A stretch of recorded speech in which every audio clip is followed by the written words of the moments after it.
Olá, prezado ouvinte. Estamos aqui começando uma ideia muito bacana. A gente está estruturando o clube de administradores e a ideia é que a gente possa, dentro do clube de administradores, falar de várias pessoas da nossa área, espalhar o conhecimento a nível Brasil, a nível América Latina e a nível mundial, e que a gente possa compartilhar aí uma grande ideia e uma série de conhecimentos. Eu, Robson Assis Paniagua e o Gessimar Martins, somos os cabeças, os idealizadores, e a gente tem uma ideia de que isso possa transmitir aí conhecimentos na área da administração. Excepcionalmente hoje nós vamos falar do TGA Made in Brasil, que é um livro que eu escrevi.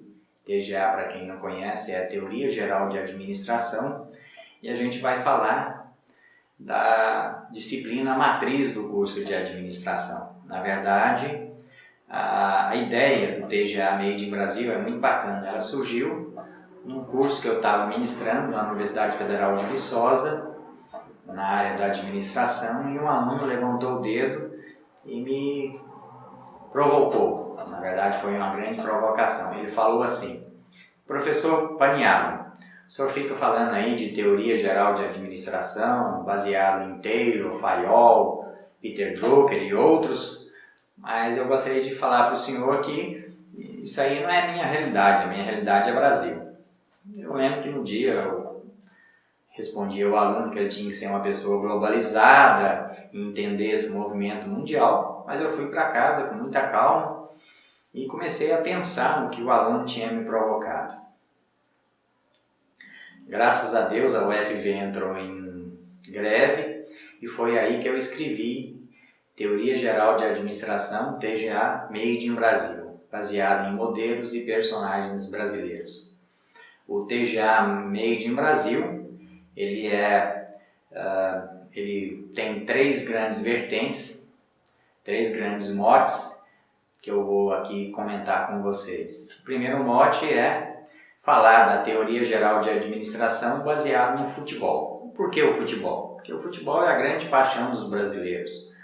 Então, quando a gente comentou do TGA Made in Brasil na vertente do futebol, nós queríamos mostrar para o administrador como ele poderia aprender a profissão de administração baseado no esporte que ele mais ama, que nós somos pentacampeões, e que ele pudesse então aprender a administração através de metáforas usando o modelo do futebol para que ele pudesse entender isso. Então vou só fazer uma passagem do livro que fala do diretor financeiro e do diretor comercial. O diretor comercial é um cara de linha de frente, ele é agressivo, ele é carismático, ele vende a empresa para fora, ele faz a empresa acontecer. E o diretor financeiro, que é a retaguarda da empresa, ele é um cara mais conservador, ele é um cara que fica na retaguarda, ele é um cara que cuida do dinheiro da empresa. Os dois são fundamentais e importantes, eu chamo o Caim e o Abel da administração. Mas o que eu quero dizer para vocês é que o futebol, então, ele é muito interessante para ensinar isso. Então, eu vou dar um exemplo. O Cláudio Coutinho, que foi técnico da seleção brasileira, um grande técnico, que já morreu, mas o Cláudio Coutinho falava do overlapping. O que era o overlapping? O overlapping era isso, o cara da defesa ia para o ataque, o cara do ataque vinha para a defesa cobrir, então eles trocavam de posição e isso fazia com que o modelo do futebol ilustrasse para o administrador como é que ele tem que trabalhar. Então vamos pegar o caso do diretor financeiro e do diretor de marketing ou comercial da empresa.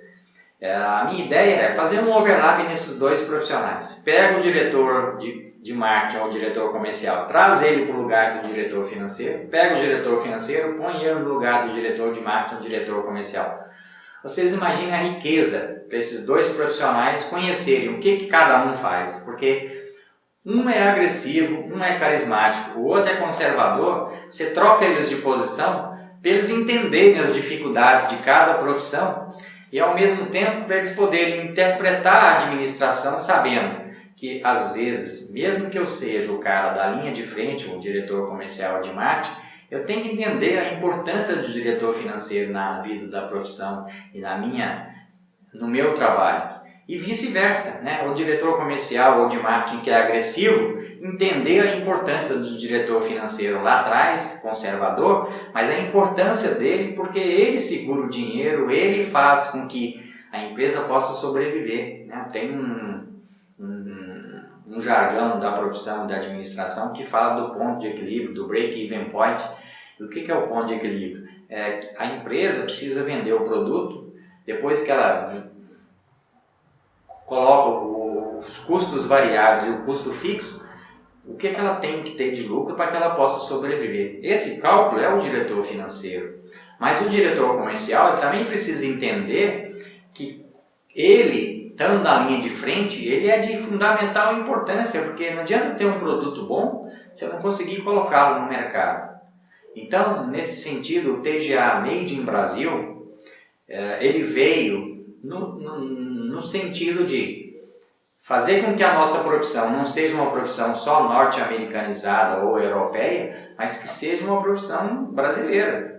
Eu acredito piamente que TGA Made in Brasil veio para nós mostrarmos que nós temos que valorizar as nossas coisas, a nossa cultura, o nosso TGA Made in Brasil, feito no Brasil, porque a nossa profissão, cada vez mais, ela é de fundamental importância, seja no Brasil, seja nos Estados Unidos.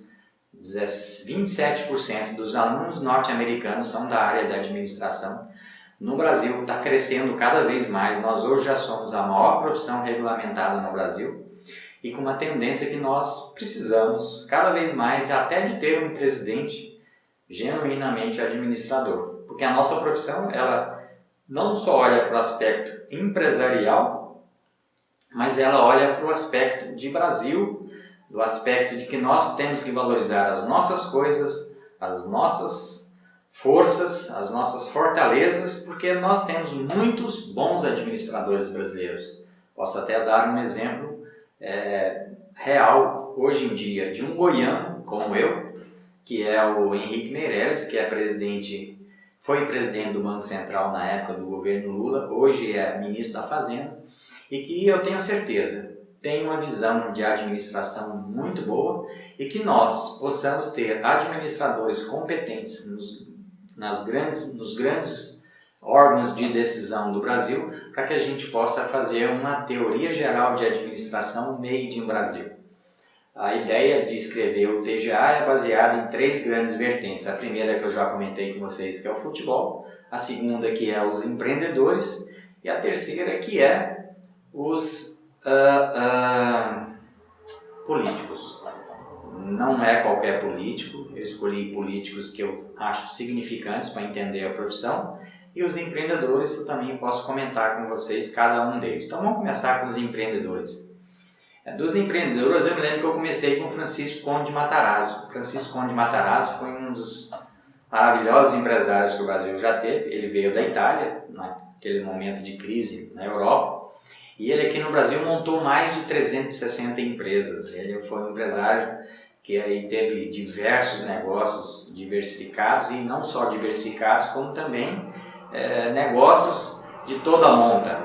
E eu posso dizer com a maior tranquilidade que, apesar de Francisco Conde de Matarazzo não ter estudado administração, ele era um administrador de mão cheia. Depois do Conde de Matarazzo, nós comentamos de um grande empreendedor brasileiro, que foi o Barão de Mauá.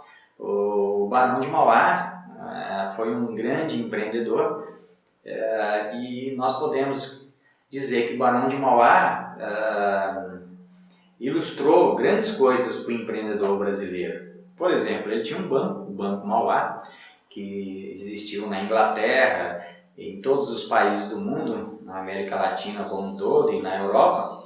E o Banco Mauá foi um banco assim multinacional na época do Barão de Mauá, há muito tempo atrás. E para quem não sabe, o Banco Mauá foi um banco assim que passou por grandes momentos e um momento de muita dificuldade, que foi esse momento que eu vou ilustrar para vocês. O imperador, na época, o nosso rei, ele foi inaugurar a estrada de ferro, e na hora da inauguração o Barão de Mauá pediu ao imperador que, se ele pudesse, como símbolo, mostrar para as pessoas e enterrar uma árvore, que era o momento de nascimento de um empreendimento genuinamente nacional. O Barão até fez isso, mas ele ficou com muita raiva do Barão de Mauá. O imperador fez isso, mas com muita raiva do Barão de Mauá. E aí ele fez de tudo para que o Banco Mauá fechasse. E o Banco Mauá fechou, e foi aí que nasceu o Banco do Brasil, né? Então, quando a gente fala desses empreendedores, Francisco Conde Matarazzo, Barão de Mauá, depois a gente pula para grandes empreendedores do mundo atual, e a gente fala do Jorge Paulo Lemann. Jorge Paulo Lemann, para quem não conhece, ele tem dois grandes sócios, o Marcel Sicupira e o Teles, e esses três grandes empreendedores eram donos do Banco Garantia. O Banco Garantia é um dos grandes bancos de investimento brasileiro. E o Banco Garantia dominava assim, financeiramente a parte de investimentos no mercado brasileiro. Mas eles perceberam a entrada de grandes bancos de investimento mundiais, a Merrill Lynch, norte-americana, o Deutsche Bank e grandes investidores de bancos mundiais aqui no Brasil, lógico, interessados na riqueza do mercado financeiro brasileiro.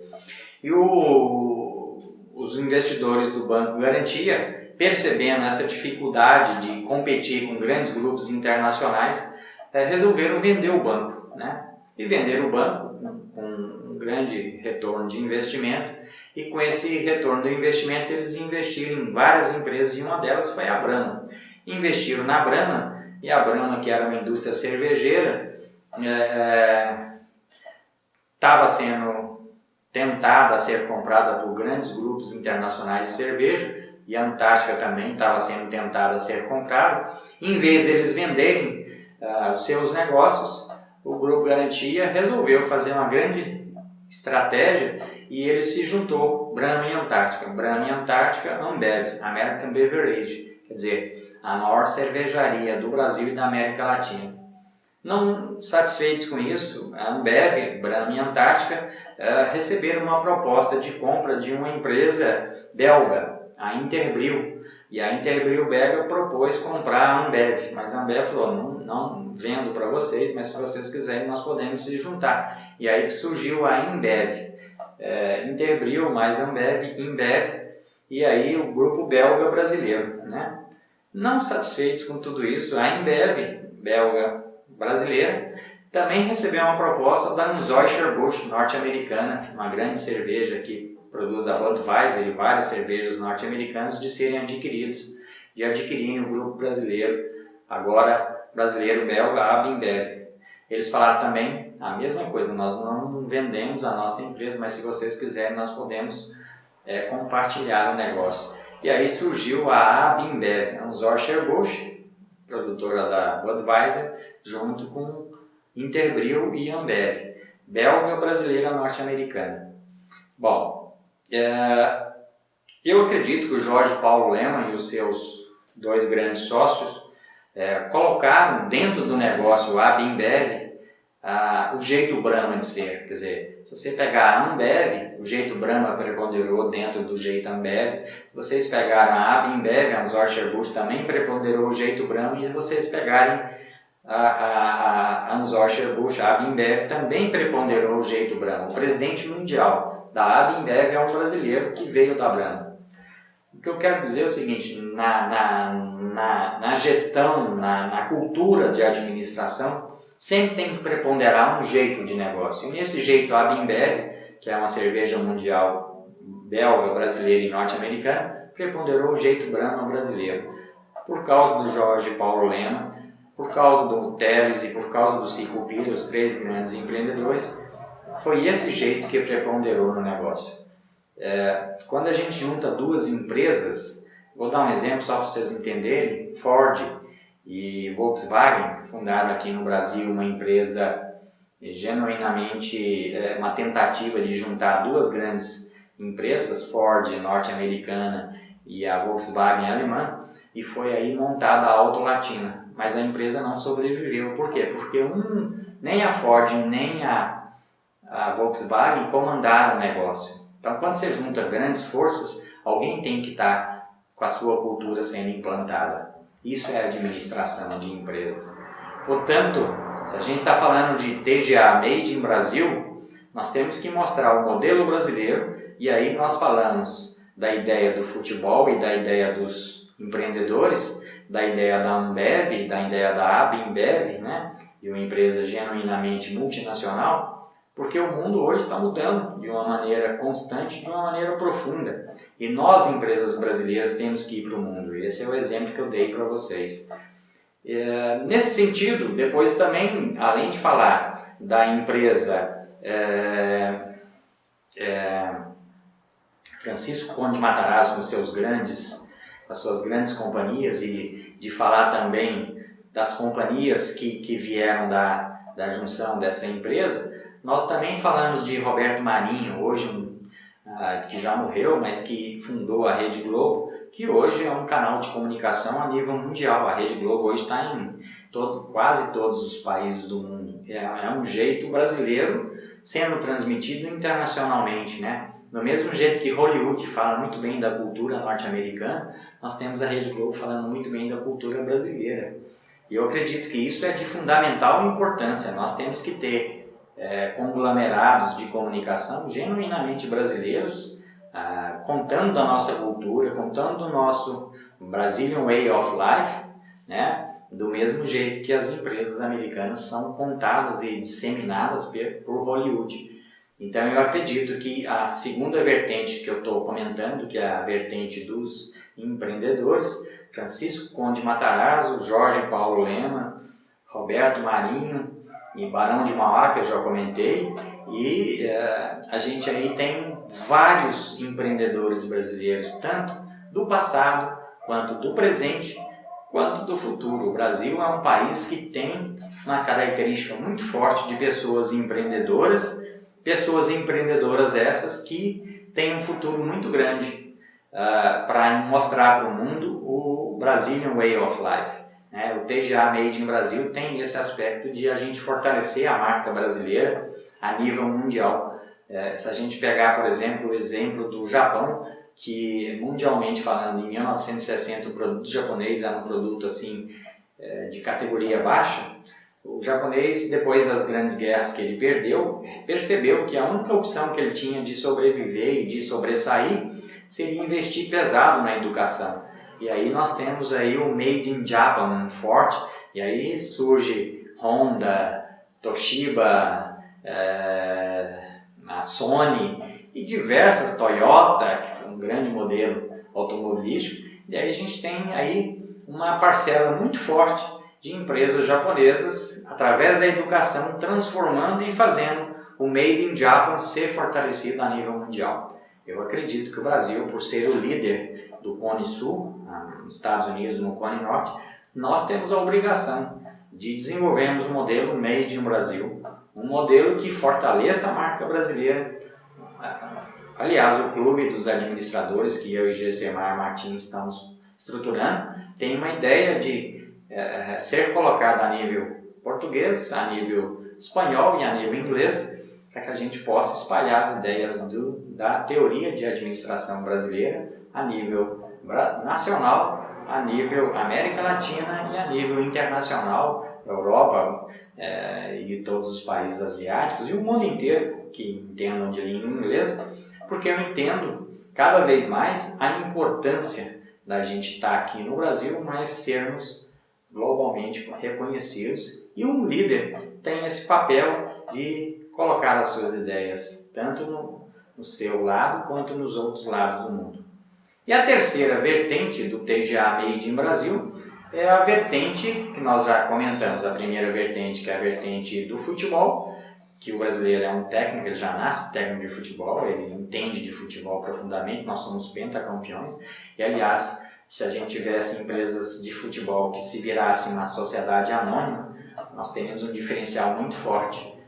Você vê aí o exemplo do time onde o Neymar joga hoje, o Barcelona é uma sociedade anônima. Então, vocês imaginem se o Flamengo, ou se o Corinthians, ou qualquer time brasileiro forte, Atlético e outros times, pudessem ser uma sociedade anônima onde o torcedor não fosse só um sócio torcedor, ele fosse um acionista do time e esse time de futebol pudesse trazer melhores resultados.